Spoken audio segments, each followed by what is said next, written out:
എൻ്റെ ഒരു പുതിയ ദിവസത്തെ റൂട്ടീൻ നിങ്ങളുമായിട്ട് ഷെയർ ചെയ്യാമേ. രാവിലത്തെ ബ്രേക്ക്ഫാസ്റ്റ് ഒക്കെ കഴിഞ്ഞിട്ട് ലഞ്ച് പ്രിപ്പയർ ചെയ്യാനായിട്ട് ഞാൻ വന്നിട്ടുണ്ട്.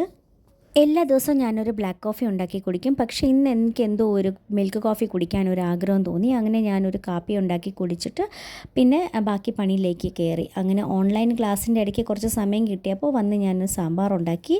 പിന്നെ സാമ്പാർ കടുക് വറുക്കാനായിട്ട് വെണ്ടയ്ക്ക അരിഞ്ഞെടുക്കുക. അതിൻ്റെ ഇടയ്ക്ക് തന്നെ ചോറും വേവിക്കാൻ വെച്ചിട്ടുണ്ട്. അപ്പോൾ ഉച്ചയ്ക്ക് ചോറും സാമ്പാറും കഴിക്കാം. നല്ല രീതിയിൽ സാമ്പാർ ഉണ്ടാക്കുന്ന വീഡിയോസൊക്കെ ഞാൻ കണ്ടിട്ടുണ്ട്.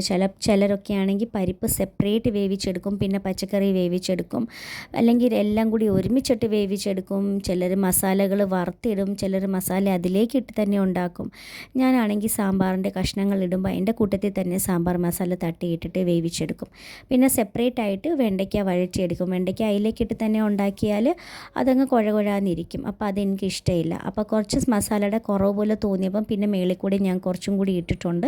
പക്ഷേ അത് എണ്ണയ്ക്കകത്ത് നല്ലതായിട്ട് വഴറ്റിയെടുത്തു. പിന്നെ വേവിച്ച സാമ്പാറും അതിലേക്ക് ഇട്ടിട്ട് തിളപ്പിച്ചെടുത്തിട്ടുണ്ട്. ഇതിൻ്റെ ഇടയ്ക്ക് എനിക്കൊരു അബദ്ധവും കൂടി പറ്റിയായിരുന്നേ. വീഡിയോ റെക്കോർഡ് ചെയ്യുന്നതിനിടയ്ക്ക് തന്നെ അതങ്ങ് നിന്നുപോയി. അതാണ് ഈ പോസ് വന്നേക്കുന്നത്. അന്നേരം അതിനകത്ത് കാണിക്കാൻ നോ സ്റ്റോറേജ് എന്ന്. പിന്നെ എനിക്ക് ഇരുന്ന് സ്റ്റോറേജ് ക്ലിയർ ആക്കാനുള്ള സമയമൊന്നും ഇല്ലായിരുന്നു.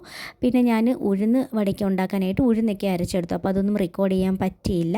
അപ്പോൾ അതൊക്കെ അരച്ചെടുത്ത് കഴിഞ്ഞിട്ട് ഞാൻ പോയിരുന്നു ഫോണിലെ സ്റ്റോറേജൊക്കെ ക്ലീൻ ആക്കി. കുറേ വീഡിയോസും ഫോട്ടോസും ഒക്കെ ഡിലീറ്റ് ആക്കി. ഉച്ചക്കലത്തെ ലഞ്ചൊക്കെ കഴിച്ച് കുറച്ച് നേരം റെസ്റ്റ് എടുത്തതിന് ശേഷം പിന്നെ വന്ന് ഉഴുന്ന് വട ഉണ്ടാക്കി. ഉച്ചക്കലത്തെ സാമ്പാർ എന്തായാലും ഉണ്ടായിരുന്നല്ലോ, ഒരു ചായയും കൂടി ഉണ്ടാക്കി. അപ്പോൾ ഇത്രയേ ഉള്ളൂ ഇന്നത്തെ ഒരു റൂട്ടീൻ വ്ളോഗ്. ഇഷ്ടപ്പെട്ടെങ്കിൽ ഒരു ലൈക്ക് തരണേ.